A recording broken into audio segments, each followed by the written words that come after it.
podcast. Tune in for the audio, or you can even watch back. Giving players all the props, or put them on blast. We don't give no hot takes, only talk facts. We're giving all our devotion, riding high on this wave of emotion. Going all out, yeah, cause this is our time. No, ain't no stopping us till we reach the finish line. All in, we came here to win. We're gonna give everything. S-I-C-K on the run. S-I-C-K, sick. On fire, we're ready to fight. We'll bring the house down tonight. S-I-C-K on the run.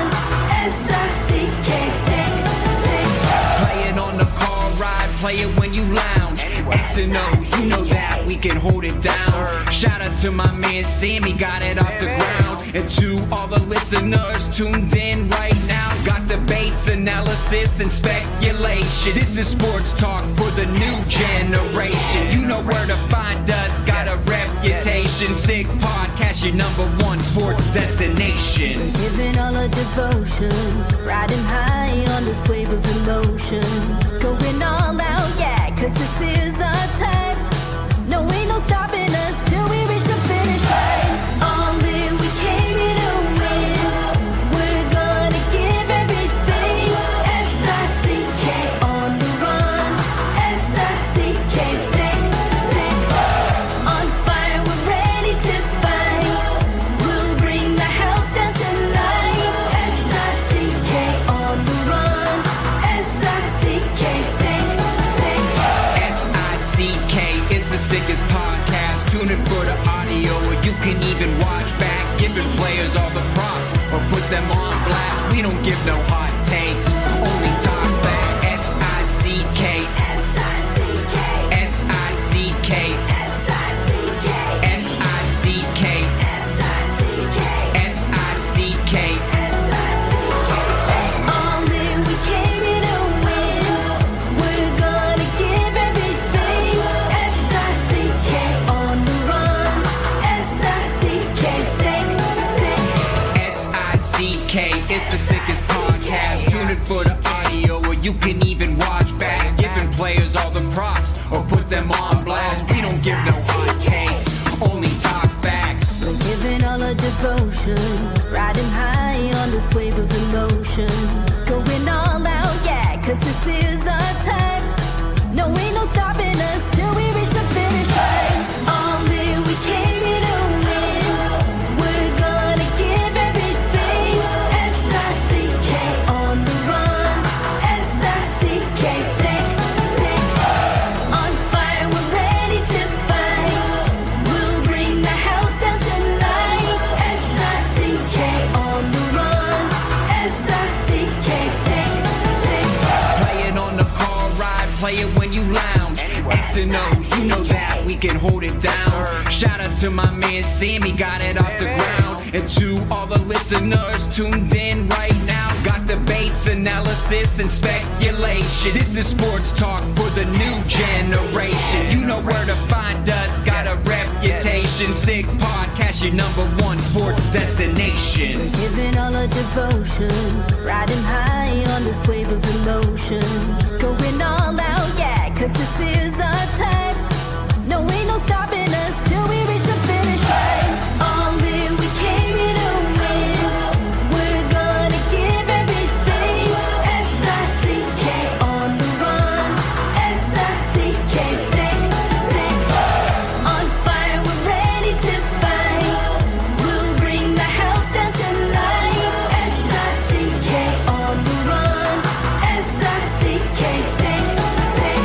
S-I-C-K is the sickest podcast. Tune in for the audio, or you can even watch back. Giving players all the props, or put them on blast. We don't give no hot takes, only talk back. S-I-C-K, S-I-C-K, S-I-C-K, S-I-C-K, S-I-C-K. Turn up your volume. Because you're about to listen to The Sick Podcast. With Tony Marinaro. 55 seconds left in the penalty, a minute and 27 seconds left in regulation time. Boston 4, Montreal 3. Lafleur coming out rather gingerly on the right side. He gives it into Lemaire, back to Lafleur. Oh! The sickest Montreal Canadiens podcast. You're in the fall! Sports entertainment like no other. Rejoint, on lui fait perdre la rondelle, une passe devant. Et c'est le dégagement et ce sera la victoire des Canadiens. Coupe Stanley pour les Canadiens. Le 23e de l'histoire. You found the dogs! John, you found the dogs! He found the dogs! And all together, they worked a young team to the top. And now, a 24th Stanley Cup banner will hang from the rafters of the famous Forum in Montreal. The Canadiens win the Stanley Cup. Brought to you by Energy Transportation Group. Driven to be different. La Vida Tibi. Embrace your true nature. And Playground, your premier gaming destination. It's gonna be sick. Marinaro, the Sick Podcast, and thank you everyone watching on YouTube Live, Facebook Live, and Twitter Live. And of course, the Sick Podcast is brought to you by Energy Transportation Group, a leading full-service logistics provider serving all of North America. They are driven to be different. Also brought to you in part by these guys right behind me, Bittt, Brewed in Quebec, a winner of a dozen international awards. Bittt offers quality microbrewery beers made with premium ingredients for everyone's taste. Bittt, embrace your true nature. And brought to you by Playground. Play lucky numbers at Playground. Earn your entries daily and return every Sunday for a chance to win a share of that $15,000 in cash prizes with a $5,000 top prize. And on July 28, one lucky winner will take home $10,000 at the $30,000 finale. Visit playground.ca for details. All right. You know, at the NHL draft, the Montreal Canadiens did not draft a Quebec-born player. And certain members of the media and fan base threw it back in their faces saying, you know what, you didn't draft any players from Quebec. And they said, well, it just happened to be that way. And then they said, couldn't you have drafted one in the 7th round or whatever it was? And they said, no, there was actually none available in the 7th. There's none that went out in the 7th round. And then they said, we wanted to draft one in the 6th round, but by the time it got to us, he was gone. But they said French is important to us, and we did draft several players who do know how to speak French, who conducted interviews in French. At the same time, you know, I think we have to take a look at why the amount of players in the National Hockey League out of Quebec, why that number keeps dropping, and why the number is dropping out of the queue. Is it just because it was not a very good birth year? Maybe. Maybe there's more to it than that. I think one person who will have no shortage of opinions is former NHLer, a Quebec-born player himself, who was drafted and played in the National Hockey League for a long time. And you can, of course, hear him and watch him on his collaborations on TVA Sport. Phil Boucher, comment ça va? Très bien, merci. Toi? Very, very good, Phil. Thank you. I appreciate it. Phil, sure. We're several weeks removed from the NHL draft, but you know, you heard it, I heard it, we all heard it. It resonated in Quebec. A lot of people wanted the Canadiens to draft a player from La Belle Province. They did not. You know, Anaheim drafted a couple, and you know, some people said, "Well, why is Anaheim? Why are they good enough for Anaheim, but not good enough for you?"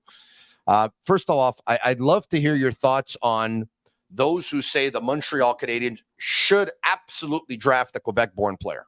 Well, I understand the concern, and I don't understand the frustration of people regarding that. They're very forthcoming. When Montreal Canadiens right now, and whoever it is, Marty Lapointe, GM, the team president, when they are asked questions about the draft or anything else for that matters, they're being very honest with us. So I'm sure they had a list where they had some French Canadian players on it, whether it was Boisvert from that played in the States or other guys that played here in Quebec or elsewhere, and then that did not work out. I'm concerned about how we do things here in Quebec. It's not the first year that we don't have players drafted in the first round. Is it going to be better next year? There is some drops sometimes in talent or in years, or it can become in waves. My year, we had 3 guys in the first round. I think maybe a couple in the second round a long time ago in '91. But as far as the Montreal Canadiens themselves, I'm sure they try. When I go to Laval, there is some French Canadian player there. I saw Samuel Montembeault on the golf course here in Quebec City at La Tempête a couple weeks ago. He's a French Canadian player. He's probably the number one goalie of the Montreal Canadiens, I would think, for next year again. Yeah. So there are some French Canadian players on the team. You know, we had to know it didn't work out. They're going to do whatever they can to have a flavor of French Canadian players on it. It's nice to see that other players from other regions in Canada or other places do speak French. They understand French. You'll be able to go to the hospital and schools and talk to the kids in their own language. But as far as this year, I'm not saying I'm giving them a free pass, but if it didn't work out, it didn't work out, and it shouldn't be such a big deal. What we have to do is look at ourselves in the mirror if you're involved in hockey, and what do we need to do at that? Yeah. Again, on the golf course last week, I saw Jocelyn Thibault at the Celery's Golf Tournament for the Tanguay Foundation, and he had a lot to say. Something came out, I believe, yesterday. I read on TVA Sports.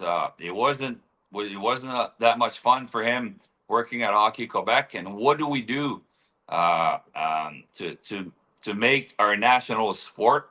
There was a lot of sports, soccer. You love soccer, obviously, and you know soccer a lot more than me. It's nice to see Canada doing well. We want to see boys and girls in all sports succeed.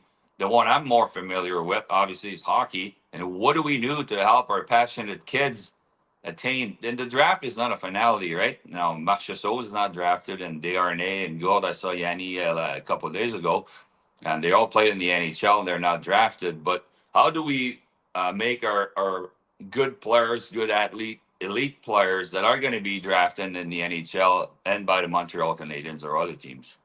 All right. So based on your knowledge and questions you've asked, are things happening with player development overseas in Europe that maybe we're not doing here?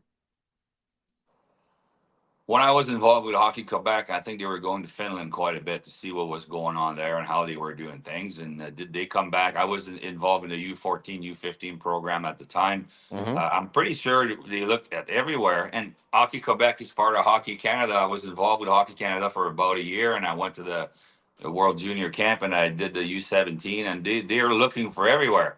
Goalies in Sweden are doing this, and whatever. So the people that are focusing on the elite players, I think they do their own work. They're looking everywhere to see what they do, and we got to look here. We got a lot of good people. One of the problems is if you bring ideas, are they being implemented at the youth level? Are the people in? That's what Jocelyn was saying.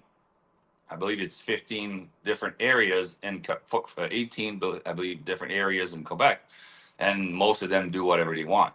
Well, so there's too many people that have too many of their own personal agendas.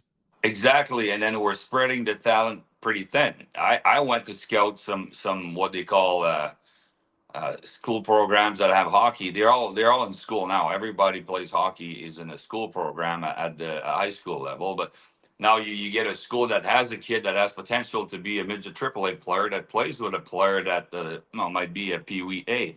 And they put that all together. The best players don't practice with the best players. The best coaches are not exactly where you want. I used to chase coaches to come coach for me in Drummondville or Quebec or Rimouski, and it's fine. We all have to make a living, but some of those coaches were making a lot more money at the school level, which is fine if that's what they want to do. And they were very good coaches, but are they coaching the talent, the players that they should be coaching at? That's what You're right, about. Phil, because pardon me, that's not a very good system, because when you have a much more talented player playing every day with a much more inferior player, it's going to help the inferior player more than it's going to help the better player, because and I find that in many sports they're almost catering to the masses and to the percentages. So the percentages are that there's less exceptional player than there are average players, and the system caters to the average player to make them better, but not to the better players to take them to another level. I listen, and you know other sports more than me, like I said, but I see that in hockey now. Like, everybody should get a medal. No, everybody should have fun. Hockey should be fun. Boys and girls should have fun playing hockey. But it's okay to stumble, to get hurt, to cry after a loss, to get pushed, to be coached, to be coachable. Are those kids coachable? Some of them are, some of them aren't. And then we need to regroup that elite level players. We need to encourage them. We need to support them. We need to be proud of them. Here, it's like when you stand out, like sometimes it's not, you know. Let's take Sacha Boisvert, the only guy that went in the first round that's from a Quebec-born player. I don't have any issues that he went somewhere else if he thought that was better for him. I used to have kids, Frederic Gauthier and Rimouski was going to Harvard. I never said a bad word about Harvard. I told him what we could do for him in Rimouski. Sidney Crosby talked to him. Mr. Tanguy talked to him, and he chose our program, and we did a good job with him. And he went on to be a first-round NHL player. So there is options for kids, but how do we make our own option? How do we make our kids staying in their own beds, home-cooked meal by their parents in Quebec, in Saguenay, in Matane, but bring them together at a certain point and have them be part of a solid program that's there to help them grow as players, as persons on and off the ice? Yeah. Honestly, I don't think we do that good of a job in Quebec. And if really, you look at it, you're no longer associated with Quebec Major Junior Hockey League clubs, right? You're a free agent right now as we speak. So now that you're detached, because obviously when you were involved, you're pushing for your team and you're pushing for your league. But now that you're detached and you saw it and you lived it, if a parent would come up to you and say, Phil, this is my son. He's going to pursue his hockey career at the junior level. We're looking at the Q, or we're looking at the States. Do you, in your opinion, is everyone's case different? Or have you already made up your mind that one avenue is much better than the other and it doesn't matter who it is? I think you should do whatever your son wants to be doing. So if your son wants to, I think, because they make those decisions, they try to make them. A lot of people go to the school route and then they avoid the midget AAA because they want to go to college route. Well, the best place to play if you want to go to college is midget AAA. That's where all the schools go to, and that's where all the players, the best players, should be. But my son was 5'5" or 6. His draft year, I was the year before, and he was being called to go to the States and all that. And I told him, Matthew, you're 5'5", 5'6", and if you want to be a hockey player, it might take a little bit longer for you. You might need to be in a program that you can play with until you're 21, 22, 23, be a free agent. And he saw the Quebec Ramparts play, and he wanted to play for the Quebec Ramparts, and he wanted to play in the Q. It was the best decision for him. It was an unbelievable 5-year for us, for him, for us, for the family. It's your decision, but the Quebec Major Junior Hockey League, or Maritime, I don't know how to say it in English, and whatever, the Q. Let's just call it the Q. Is a great place to play hockey. Most organizations are doing a very, very, very good job. And why do we have? I didn't do the numbers, but there's probably more kids from the Maritimes in the NHL right now than there is from Quebec. And I would say, give or take, there's probably about 50 players from Quebec right now in the NHL, give or take. Yeah. And if you look at Team Canada for the upcoming event this winter, 6 players are named, 3 from the Maritimes. They all played in the Q. So they played in that league. That was maybe that. I think it's gotten a lot better. It's getting better every year. It's a great place to play hockey, to go to school, to grow as a person. There's a lot of negative that's been said about hockey, and for good reasons at times. But it is. I've done it. I still do it once in a while. Families come to me, but the Q is a good option. And our kids that are choosing the Q, I'm not saying they're a final product, but once you get to the Q at 16, 17, and now you get the NHL level that comes to see you, most of your growth and skill set should be at a certain level that you can attract them. And when they come to our level at the major junior, sometimes it's a little bit below when we have European players that come with us, whether from Switzerland, from Finland, from Russia. They come in and their skill level sometimes are a little bit higher. But the Q is still a very good choice, a very good place to play hockey, to grow as a person.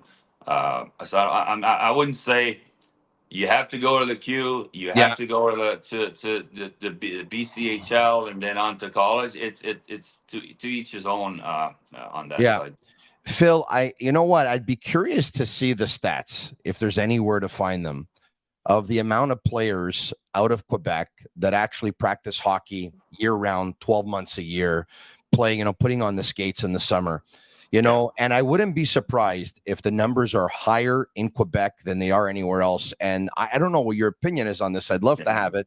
But personally, I think it's a terrible idea. And I'm not going to tell you that I wasn't guilty of it in the past, trying to put the kids in camps like on spring break week or what they should probably have been detaching. But now I look at it and my son came back for the summer and he's doing a couple of trainings here and there to keep the shape, but really pulled him back quite a bit and said, you know what, go play golf with your friends or go play tennis or go to the pool or go do this, go do that. Try to detach because or else it leads to burnout, I think. Your thoughts? Mentally, absolutely. Physically, 100%. If you want to be a good athlete, an athlete is choosing a sport. A lot of people playing golf or football or basketball, and we see that more in the state. I think Matt Niskanen that played a long time in the NHL. I believe he might be playing still. He was drafted in the late first round in the NHL with us. He was from a high school in Minnesota when we drafted him in Dallas.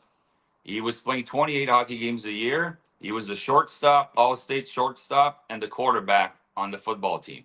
And once he decided to take hockey over the other sports, once he was drafted in the NHL, played a few games in the American Hockey League and jumped right up into the NHL. It's very important that you play other sports mentally to do other things. Or if you play, let's say you play on the big time level hockey in AAA or whatever, or you have to move out, then you come home and you play baseball with your neighbors, you play golf, you play soccer, and it's only going to help you as an athlete and in the sports you do to do other things mentally, physically.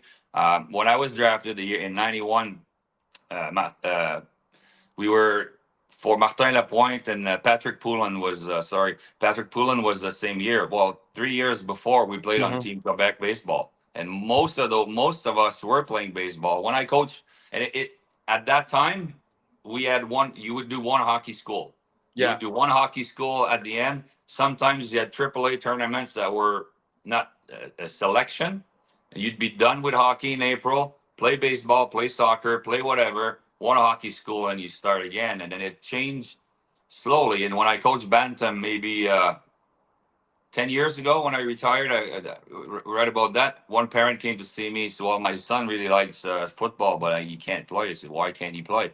So, well, he's going to miss the first 3 weeks of the season. And if he gets hurt, then I'm going to pay and he won't play. I said, well, listen. Wow. First of all, missing 3 weeks, I don't care. Let him play football. We'll play with 8 forwards. And let's hope he's not injured, and we're going to be happy to have him back on the team. Because the kids are forced to choose a sport because the schedule don't match. That's one of the big problems. Crazy. But kids should do multiple sports. All right. Stéphane Pilote, who's a scout for the Anaheim Ducks, he said that, the big advantage that Anaheim has when it comes to players at the Q is obviously Martin Madden Jr. and Martin Madden Sr., who still does some work for the Ducks, are based out of Quebec, all right? And it got a lot of people talking because the Anaheim Ducks in this past 2024 NHL draft, they drafted in the third round, 66th overall, Maxime Massé, a right winger who plays for Chicoutimi in the Q. And in the fourth round, 100th overall, Alexandre Blais was a centerman out of Rimouski in the Q. Now, look, we're going to have to wait 5, 6, 7, maybe even 10 years to see what kind of career these players have and to see whether or not they end up having a better career than the players the Canadiens drafted in the same rounds. I get that.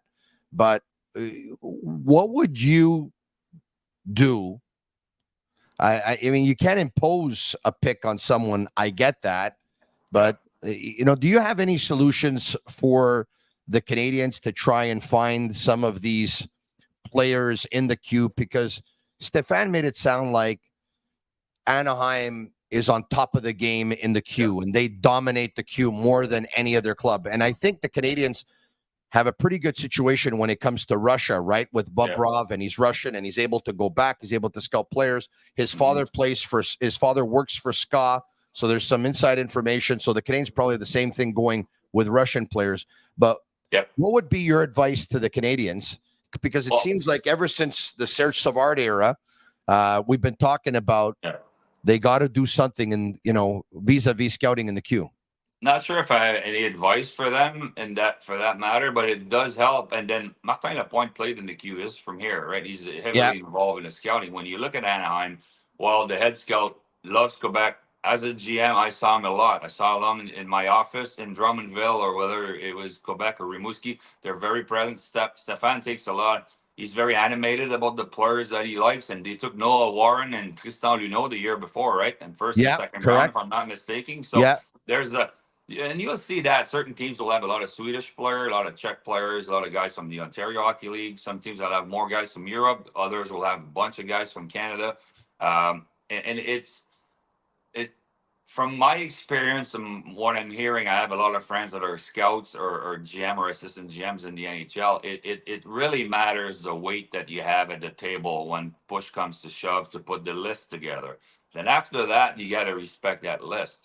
So Montreal probably had a bunch of players slotted in their list, but they weren't there at the time, or better players were there. And it's hard to say, well, it's now time to take a Quebec player, even though he's listed 20 names below. That's very tough to do. But when you do build that list, Michel Boucher with Tampa Bay, I'm sure you remember him. Yes, Michel of course. was with Tampa Bay a long time. He drafted a lot of Quebec players. Not only drafted, he signed a ton of free agents that had played in the NHL that are in the minors right now. And what helped is Julien Brisebois was coming 3-4 times a year in our offices around the league, waiting for us after games. Only GM that's ever done that. 20 minutes after the game, when you've done your press conference, Julien's waiting for you, and he's asking questions about the players on your team, the players from his system that are in the queue, other players. So when Michel was going to the table, he had the backing of his GM. So how many teams are backed at the table right now? A good friend of mine is Jerome Mazzanero in Colorado, and he's at the table. He has a word to say. And Colorado's been drafting some players from the queue, signing guys that were here. But it also helped maybe that Joe Sakic knows Quebec a little bit, and then McKinnon played in the queue. So there's always an history behind that. As far as the Montreal Canadiens, they're in Montreal. Martin Lapointe played here. He's proud to say he played in our league. I'm sure I'm going to give them some time. I'm sure whenever they tried Marchessault all year long. I was saying on GC with you that Marchessault should be a target. I'm very happy to see that they made him an offer. It didn't work out. That's fine. Yeah. But he targeted a French-Canadian player that would have been a good fit. And I think in the next couple of years, they did not have to sign free agents this year, but they will over the next 2 or 3 years. Next year, I think so. Yeah, I think so. And if they ever want to win the cup, because I like the plan so far. I think the plan is good. Look, I like it too, Phil, and I'm going to say this. And I said this all year. Jonathan Marchessault, I would be interested. I mean, here's a guy who was a former Conn Smythe Trophy winner, a former Stanley Cup winner, all kinds of character, not being drafted and end up being a 40-goal scorer in the National Hockey League. Let me tell you, this guy oozes talent and character. But I'm going to tell you, I said this months ago. Based on where the Canadiens are and based on where they're going in their rebuild, you want to get some veterans to show the young guys the way. I get that. But I wasn't willing to offer Marchessault more than a 3-year deal, and they weren't either. And so I think it's a good move to walk away from a 5-year deal, because I agree. And not to mention, they got to make this team bigger going forward when they're going to end up being contenders, right? So it was like we were all a little bit more about the Quebec players and what Montreal should do, and in the French factor, there is some French players on the team, and Hervé Pinard is a good example. I love him to death. Would he be a third or fourth line center in every team in the NHL? No. Is he well loved here by the organization, the fans, his teammates, and everybody around? And the French Canadian factor helps probably. A lot of players played in Quebec because they were French. They had a break in the organization by playing in Laval or by playing in wherever they were playing at the time in the Maritimes. They were there because they signed free agent, because they were French Canadian. They wanted the French Canadian. They had an opportunity. David Dernay is a great example, and they went all the way up to the NHL. So it's not like we're looking at a team that does not have French Canadians in the organization behind the bench or on the ice. So I'm going to trust Martin Lapointe that when push comes to shove and there's a good player, whether it's next year or the year after, they'll do whatever they have to do to have a French flavor to the team. Yeah, interesting tidbit when you say, though, Julien Brisebois was in your room 20 minutes after the games, Incredible. wanting to know about players on your team, players on the other team, some of his prospects within the league, and then you said, well, when the scout goes to the table, he now has the backing of the GM because the GM was there. I don't know how many games Kent Hughes and or Jeff Gordon actually go to in the queue and scout. But if they don't, definitely, I'm sure that Martin Lapointe does, and I'm sure that Serge Boisvert does, and the list goes on and on. But if they don't, that could be something that maybe they can do going forward, because like you said, then the GM has your back. Yeah, I don't know what, I'm sure they do. I'm sure, I haven't seen Kent Hughes. I saw him a lot when he was an agent because I had a lot of his clients. So I know him a little bit. I'm sure he does go to a hockey game. And Julien obviously is from Quebec and would spend some time here. But he was the only one, by the way, in 12-12. I've talked to GMs a lot. They'd come to see you after. But he would really stay. And hey, I'm scouted. I scouted a lot of games, and you leave with 2-3 minutes just to go home because you got another game to see the next day. It's not nonstop. So the same for him. But he would stay in Quebec. It was a little bit longer because we had a lot of media. So you'd go talk to the team, go talk to the media. All of a sudden, you go see the players, check out the injuries, and half an hour later, you come back to your office, and he's still there waiting for you, and they would chat for about an hour. He wasn't doing that just with me. I have a good relationship with him, but Dominique Ducharme used to tell me the same thing when he was in Drummondville and a lot of places, and that helps when you no stranger, the draft. I think again, you do that list and you respect the list. But every year they were, according to them, signing the best free agent 20-year-old in the queue, and they did that for a long, long time. Yeah, and you know what? If it doesn't work out in the National Hockey League, they end up being pretty good American Hockey League players, right? And you saw that with Bade Boulet, who now, by the way, was picked up by the Montreal Canadiens and signed by the Montreal Canadiens in free agency. And we'll see. I think he's a tweener. I think he's kind of like Corey Locke, right? One of those players who's really the best player in the American Hockey League, but just not good enough for the National Hockey League. I hope he's able to crack the team. I mean, no risk at all. Laval's a great place to play, and they draw a lot of people, and it's a good place for their prospects. They're going to have more and more young prospect coming in. They've drafted so much. So if he spends a couple of years there, good for him. But I'm hoping when they picked, what's his name? They picked the right-handed forward on waivers the same day Bade Boulet was. What was his name forward? Right-handed centerman, four-line center at the end of the year. We had him on our list, and I'm drawing blank here. The Montreal Canadiens picked a player that used to play in Ottawa on the waivers at closer to the end of the year. Colin White. White. Yeah. When they picked Colin White the same day Bade Boulet was on waivers, I was a little mad at that. I said, why wouldn't you give him a chance? I couldn't understand. And I'm glad they're giving him a chance. Not because he deserves it. Now it's up to him. Hey, if he has a good summer, come to the camp, steal a spot, grab a chair, like Martin like to say, why not? You never know what can happen because he's got some very, very good skills. Phil, getting back to the criticism of the Canadiens not drafting Quebec-born players by some will say at equal talent they have to, but have you ever believed it's something I've said too, at equal talent, but does equal talent exist? What does that mean at equal talent? Every single player is different. Because you do your list from 1 to, I don't know. Like in junior, we did 1 to 50, I believe. And then that gave us, we thought that we would cover about 4 rounds with that, 3 or 4 rounds. And after that, you go by position, defenseman, forward, goalies, and whatever you need. Because at some point, you need size, you need left-handed players, you need right-handed. I think at the top, in the first round, you do take the best player available. But those guys, like I was telling about, Jerome's a good friend of mine. I know a lot of scouts. Like those guys are 25, 27 days a month on the road. They go to Europe. If you do crossovers, you go everywhere. And you battle for that list. So once you put it together and the millions of dollars that it costs and analytics now and the psychologists that go in there and the interviews and everything. And then once you put that list together, I believe most teams do it maybe 3 weeks or within the month. Before the draft, they don't do it on the day before, and they just tweak it a little bit after that. But once you do that list, it's very hard to not respect it because the amount of time and money and effort that went into it. And equal talent, we could look at a player, you and me, or two players, and you could have him number one, I could have him number two, and vice versa.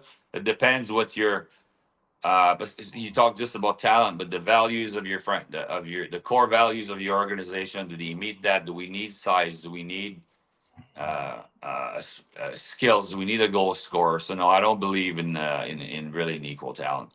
Shout out to Betway, a leading global online betting and gaming brand. Follow your gut instinct. Go with Betway. Go on Betway.com or scan the QR code to join the action. Must be 18 and over and play responsibly. Phil, in ending, and I'll leave you with this.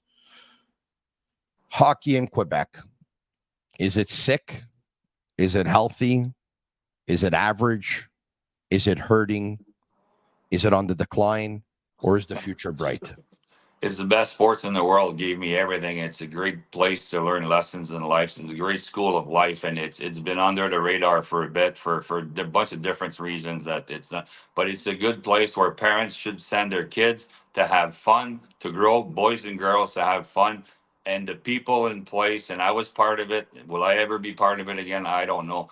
We need to do it for the right reasons. We need to encourage the talent at all levels. We're going to see the Olympics this summer. I watched the U.S. qualifying for 2 weeks at home with my son. I loved it. Can't wait. It's awesome to see athletes do great things. And but can we offer that to our kids? Can we all get together at some point to regroup our best players, bring them to the elite level, and be proud of, hey, and the draft is not it's just a start of something. It's not an ending by any means, but be proud on the first and second day of the draft when we see a kid from Saint-Apollinaire, from Montreal, from West Island being selected early in a good organization, and we want to go buy tickets to see them. But to get there, to be back there, remember how many goalies were selected, right? You were a French goalie, you were a first-round pick years ago because of Patrick Roy and Martin Brodeur, and because they were good.